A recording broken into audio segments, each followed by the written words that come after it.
Good evening, folks. Bitcoin is once again breaking down literally as we're speaking. This is reflecting a general risk-off attitude across risk assets across the board. It's been a big day for earnings, a big day, unfortunately, as well for the S&P. We're going to get into right now exactly what is going on and where I see things going from here. So let's jump straight into it. As you can see here on the Coinbase spot chart, this is happening right now as we're speaking. Bitcoin currently trading at a price of $73,500. The low of yesterday is $72,900. I've got an alert set for there. I think we might even break this during this call. And what is going on? Well, it's not being driven by liquidations right now, as far as I can tell. As far as the data shows us, in fact, it is being driven by a general risk-off attitude across risk assets. You can see the S&P is down on the day as well, 6,889. What is actually going on there? The stock market today. Major indices mostly decline on a busy earnings day. AMD sinks as tech shares remain under pressure. Major equities indices were mostly lower on a busy earnings Wednesday as technology shares struggles continued.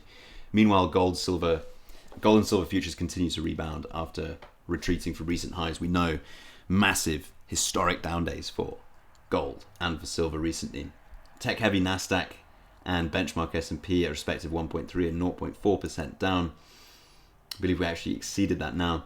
ADP payrolls data released before the bell indicated just 22,000 private sector jobs were added in January, less than half the expected amount. But this is the most important thing, right? All of the Magnificent Seven stocks were lower Tuesday as investors rotated out of technology firms. They were mixed Wednesday, with Apple leading gainers with roughly 2.5% advance, and Nvidia the biggest decliner at 3%. We're starting to see cracks forming across the board in the AI tech sector, those AI giants propping up the S&P and starting to potentially not prop up the S&P anymore. What does this mean? It means a general risk-off attitude. Okay, it means that investors are looking at risk assets across the board, rebalancing and reassessing where their risk parameters are lying, based on where their risk parameters are lying, I should say, and they are rotating out of these assets. Now, we can see in the data, this move today is not being driven by liquidations. Okay, over the last 4 hours, $190 million worth of long liquidations. The last hour, just $44 million, just $44 million in the context of liquidations in the market. That is really absolutely nothing. And you can see this is congruent with what we've been speaking about over the last few days, right? Looking at the liquidation map, you can see right now there are more shorts in the market versus longs. But even if we were to come down and break 73K, okay, there it is. That's worth about another $100 million worth of long side liquidations. I don't think, although it's likely that we break that low at 73K, potentially even during this video. I think it's likely, but I don't think it's likely we see massive flash crash from there, unless, of course, that could be driven by spot, and I think this move is being driven by spot, but I think it's more likely we see a continued bleed from here versus massive gaps down. Now, that's not to say that couldn't happen. Okay, if we get deeper suddenly down at 700, for example, you're looking at about $750 million worth of liquidations, which is more significant, but again, not massive, nothing like that huge liquidation driven sell-off that we saw back in October. We are once again getting closer and closer to that point where there is just not sufficient liquidation left in the market for things to continue gapping down. It makes it harder for the markets to be manipulated. It does mean, depressingly, that the selling that we're seeing is spot driven, but once again, that means that we're getting closer and closer to that point at which this thing could actually potentially turn around and surprise everyone. And surprise everyone, it absolutely would. If we zoom this out to the 30-day time frame, you can see stacked massively more shorts in the market versus long, because there's much more short side liquidation risk, okay, worth about $7.54 billion, up at 87.8. It's a long way from here, but that's a lot of short side liquidation. Short side liquidations means forced buying on the market. The other thing to pay attention to here is liquidation risk is on both sides of the market is much lower than it has been previously. This means basically retail punters are just leaving the market. And as I said, at the point where everyone's gone, or when it seems that everyone's gone, it makes things so much harder to manipulate in the market. It's much harder to bully price when you don't have liquidations to rely on, right? Forced buying and selling to rely on. The market is despondent. 14 on the fear and greed index. We are in extreme fear. Where do I think this could go from here? like I say, it's looking like 73 is going to fail. But if we take a zoomed out bird's eye view on this, the levels that I'm starting to eye up are coming in from this range that we put in between the high on the 14th of March 2024 and say the beginning of November 2024. So I've drawn in a fixed range volume profile for that range, and the point of control of that is coming out at about 63,000. On the way towards that, I'll be looking potentially at some of these highs for a bounce, okay?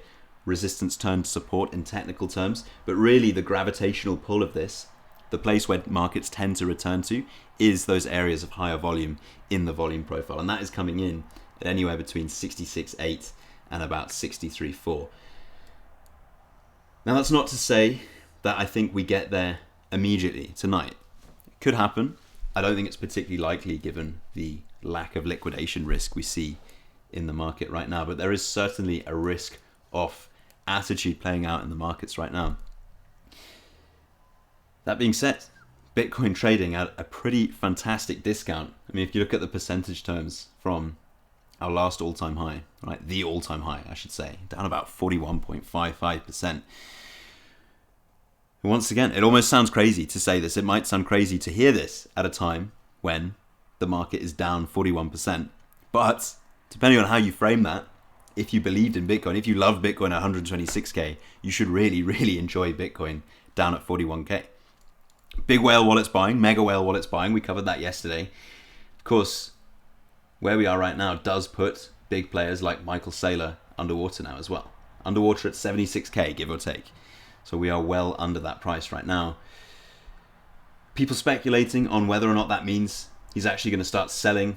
This article here by Yahoo Finance actually references prediction markets predicting a 36% likelihood that Bitcoin Treasury firm will sell, that is MicroStrategy obviously, or Strategy as it's now called, will sell some of its BTC holdings before the end of the year. And that is up 22% from the start of the week. Whether or not I think that's likely, I'm not sure, honestly. We know already we know already that Tom Lee is also underwater on ETH. It's pretty rare that it's been a very long time since Michael Saylor has been underwater as well, and obviously he holds a lot more Bitcoin right now, or Strategy holds a lot more Bitcoin right now than they have done in the past.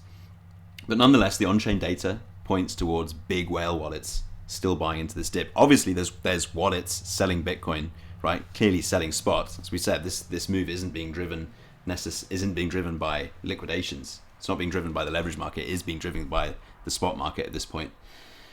But as I've said, if you are someone who believes in Bitcoin long term, these are profoundly discounted prices. Not to say we couldn't go lower from here. I recorded myself buying more Bitcoin for the spot bags in yesterday's video, and I still believe in this thing long term. But that's the price you pay for getting to scoop up coins at these lower prices, is basically buying in the face of everyone thinking you're crazy, and clearly the rest of the market thinking that we're going to zero. The thing is, it's very rare for the rest of the market, or for the whole market, to all be right simultaneously. But in any case, that is not financial advice, purely my opinion. Stay safe out there, manage your downside, and as always, thank you so much for watching. Plenty more to come. Catch you in the next one.